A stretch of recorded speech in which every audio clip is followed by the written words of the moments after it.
आज आम समस्त राज्य जो माने संयोजक कार्यकर्ता सांसद विधायक विधायिका विधायक प्रार्थी जिला सभापति छामुआ संगठन राज्य कर्मकर्ता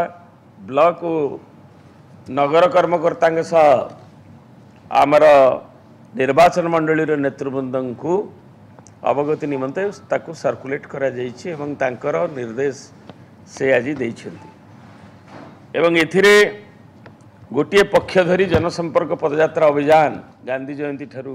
आरंभ हो दुईटी पर्याय प्रथम पर्याय अक्टोबर 2 रु 6 जाए एवं तापरे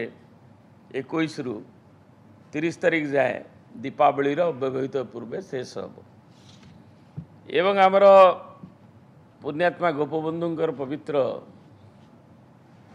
तिथि रे सदस्यता अभियान को मध्य अक्टोबर 9 रे ताकू आरंभ करा जाउछि तांको द्वारा आरंभ करा जिवो एवं राज्यर विभिन्न जिला मानकरे एवं क्षेत्रीय स्तर रे मध्य यह अनुष्ठित हब एवं सही मर्म रे एक तांकर निर्देशनामा आज जारी हेछि एवं ता आपण मानकु दे दिया।